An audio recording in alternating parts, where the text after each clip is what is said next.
Getting through each day feels like wading through treacle. If you've been telling yourself lately that you're just tired, just a bit stressed, just going through a busy time, that things will settle down soon, but somewhere underneath that, there's another thought that you keep pushing to one side. You sense that something's not quite right, that you're not quite yourself, and you're wondering if it's burnout or just life or just getting older or just the job. If any of this sounds familiar, I'm making this video for you. What I'm talking about today are the signs that many experienced, capable professionals miss. They notice what's going on, but they've spent decades learning to push through. But the risk is that pushing through and burning out can feel almost identical until they don't. I'm going to walk you through the 5 signs that you could be burning out right now. 1, the exhaustion that sleep doesn't fix. 2, cynicism about work that you used to care so very much about. 3, the performance gap that you keep explaining away. 4, emotional flatness, the fine that really isn't fine. And 5, the dread that has come to occupy your whole weekend. If you recognise yourself in 3 or more of these, do watch till the end, because I'm going to share with you what you should do next. And as always, I've put timestamps in the description so that you can skip around if you want to. If you're new here, my name's Lucy and I'm so glad that you found the channel. Every week I help experienced leaders navigate toxic workplaces, burnout, and what comes next. And I know that the only thing burnout is guaranteed to do, if you leave it long enough, is to start making decisions for you. Before we go into the 5 signs, I want to explain why this video needs to exist at all. Because when you read about burnout, it's unmistakable. It's described as complete collapse, inability to function, weeping in the car park at the end of the working day. And for some people, that's exactly what it's like. But for many people watching this, experienced professionals, senior leaders, people who've built their entire careers on holding things together and getting things done, burnout can look and feel very different. It looks like you, still showing up, still delivering, still taking the calls, still attending the meetings, still answering the emails. You look completely fine from the outside, but inside you can feel something happening, but you're not quite sure what it is yet. And here's the particular cruelty of burnout in high achieving people. The very skills that made you good at your job, that got you promoted over the years, the ability to push through, the ability to prioritize others, the ability to keep your own emotions in check, the ability to keep functioning under pressure. It is those exact skills that make it far harder for you to recognize burnout in yourself. You've managed through tough periods before and you tell yourself this is just another one. You don't want to be the person who can't cope. You've never been the person who can't cope, and you're so aware that other people are having a far worse time than you. So you minimize what you're experiencing, you keep going and you carry on. And I get so many comments under my videos from people who didn't recognize burnout in themselves until it was too late, until the signs got so loud that they just couldn't cope anymore. So let's look at those signs. Sign 1, and this is the one that almost everybody with burnout recognizes and notices first, but maybe they don't quite call it burnout yet. This is a form of exhaustion that sleep just doesn't fix. It's not simple tiredness. You've been tired before after a big long project, when you've been working really hard, after not sleeping well for a few nights. Tiredness responds to rest. You sleep, you recover, you feel better. This is different. This is waking up in the morning feeling depleted, spending a full night of sleep and waking up feeling like you never went to bed. It's struggling through to Friday, spending the entire weekend resting and getting back to your desk on Monday morning as if you've never had a weekend at all. The body is craving rest. You're giving it rest, but it just isn't enough. It isn't working. That's not simple tiredness. That's the nervous system still in a state of activation, even while your body is sleeping. That's burnout. And here is what most people do when they recognize this sign. They conclude that they need more sleep or better sleep or a holiday. And a holiday, of course, it helps. But briefly, I was talking to somebody just last week who'd taken a week off. The tiredness completely disappeared while she was away, and she came back to her desk feeling slightly more human for a day or 2, but then she was back to where she was, as if she'd never had a holiday at all. If rest gives you temporary relief, but the depletion returns to the same baseline, the problem isn't the quantity of rest. The problem is what you're returning to. Sign 2, and this is the one that tends to carry the most shame with it, especially in the non-profit sector or purpose-driven sectors. And it's cynicism about work you used to care so very much about. This isn't just about finding your job or your workplace frustrating. Most people will have periods of that, of course, it's completely normal. This is something deeper that has changed about how you feel about the work itself. You went into your field for a reason, you had a purpose. You cared about the outcome, the people you served, the work you did day to day, and the effect that you had on people's lives. But somewhere along the way, without really noticing it, you stopped caring quite as much. You catch yourself making comments you'd have never made 5 years ago. Dismissive comments, cynical comments, the kind that slip out in meetings and leave you feeling a bit surprised by your own tone. You look at colleagues who seem energized by their work and you feel kind of distant from them. What is it that they can see which you can't anymore? It feels like you're not part of the same team. You might have decided that this is just about maturity. You've got more experience now. You've seen too much to be naive about it anymore. Maybe the enthusiasm that you've lost was just the idealism of somebody younger who didn't know what the world was really like back then. But is that actually true? Or is that simply a rational explanation that you've been making for something that doesn't feel rational at all? Because there is a difference between a healthy and a very normal professional realism, the kind that does grow with experience, and a cynicism which has crept in to form a kind of barrier between you and caring about something which is beginning to hurt you. One of those is wisdom. The other is a symptom. Sign 3.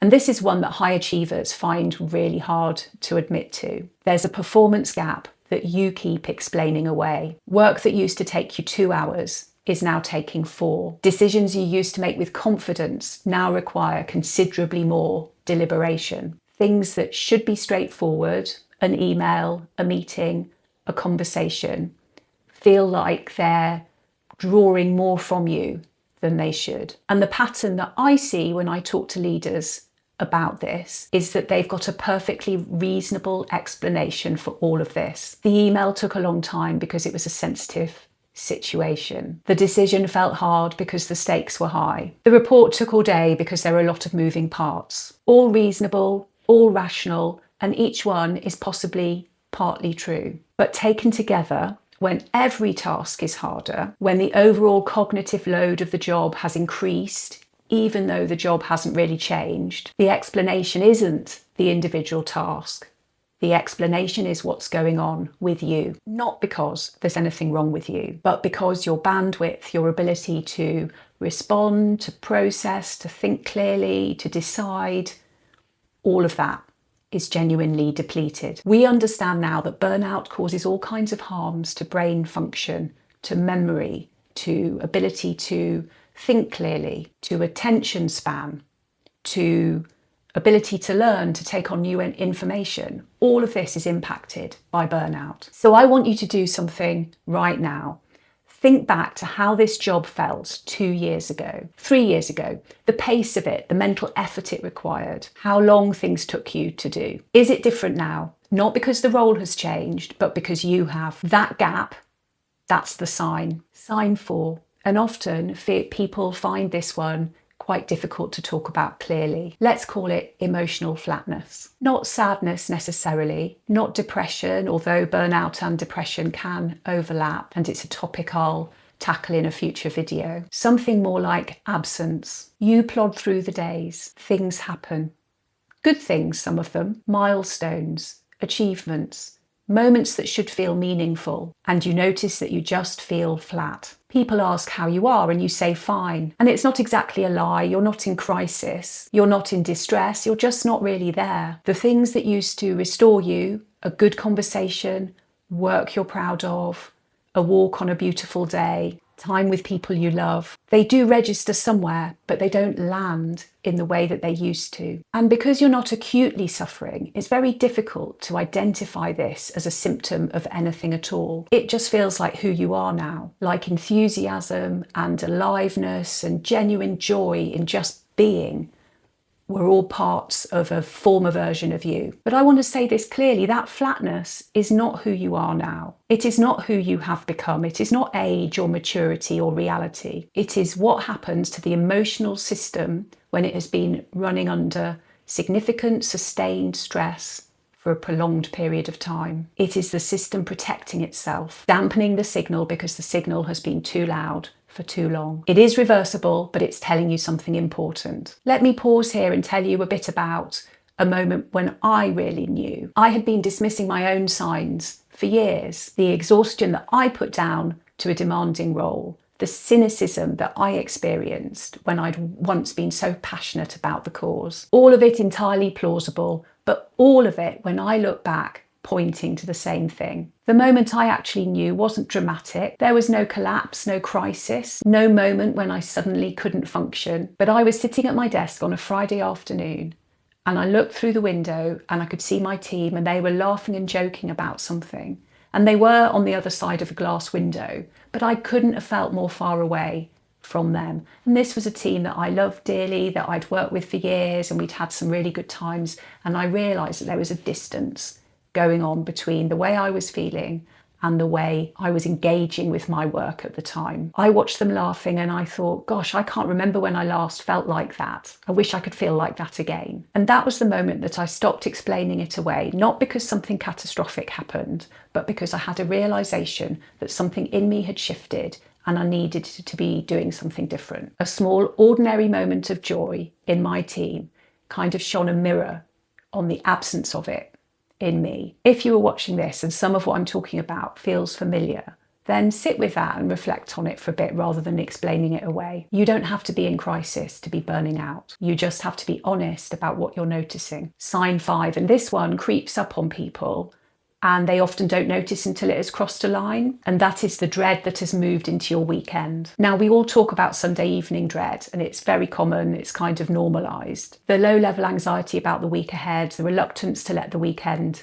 end, a slight heaviness as Monday approaches, all very normal. Most working people will experience their version of this, and most won't think anything of it at all. But I want you to think about something. When did this feeling start for you? And how far into the weekend has it crept? Because there is a progression in burnout which tracks almost exactly like this. It starts as a feeling of dread on a Sunday evening, and then it progresses backwards into Sunday afternoon, Sunday morning, and at a certain point you realise it's already there on Saturday evening too, and then Saturday afternoon, until there is no weekend anymore, until the recovery time that's supposed to exist between the end of one week and the beginning of the next has become entirely occupied by anxiety about the working week ahead. And then the weeks start running together, and then the weeks become months. And at some point, without quite realising when it happened, you stopped being someone who had difficult weeks and started being someone who's in a difficult state. The dread moved in slowly, which is why many people can't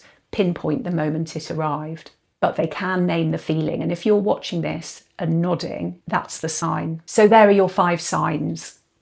1, the exhaustion that sleep doesn't fix. 2, cynicism about work you used to care about. 3, the performance gap that you keep explaining away. 4, emotional flatness, the fine that means nothing is fine. And 5, the dread that's grown to occupy your entire weekend. If you recognised yourself in 3 or more of those, that matters. It's really important to recognise what's going on for you. As I say in virtually every video, recognition about what's going on is the first step towards doing something about it. And handily enough, the first thing you could do is watch a video I made about how to recover from burnout, which I'll link on here and in the description below. People have fed back that they've particularly found the 80% rule that I describe in the video helpful. And here's something I want you to think about. Recognizing that you're burning out is not an admission of failure. It is not a confession of weakness. It is not evidence that you're not cut out for the work that you do or the life that you've built. Recognizing that you're burning out is an act of self-respect, and it's a brave thing to do. High achievers are not taught to acknowledge limits. They're taught to exceed limits, to push, push, push. And unlearning that, even for long enough to hear what your system is telling you, takes courage. So if this video has struck a chord for you, drop a note in the comments, let me know which of the 5 signs resonated most. I genuinely love to hear your feedback, and it helps me know what content to make next. In fact, this video about burnout and some more videos I've got to come in a burnout series are inspired by what you've been watching and what you've been telling me in the comments. So thank you for the inspiration. And if you know someone who is still pushing through, just about functioning, still explaining away the signs, maybe share this video with them. It might help. It might give them permission to stop. And one more thing before I go. I'm in the process of putting together an online private space, a space specifically for experienced leaders who are navigating exactly the kinds of things we've been talking about today and the other things I talk about on the channel. If you want to be the first to know when it opens, do sign up to my weekly newsletter at the link below. It's completely free. It's only weekly. There's no spam, no sales funnel, and it's for people like you. Take really good care of yourself. All the very best for the future. Thank you so much for watching this video. See you next time.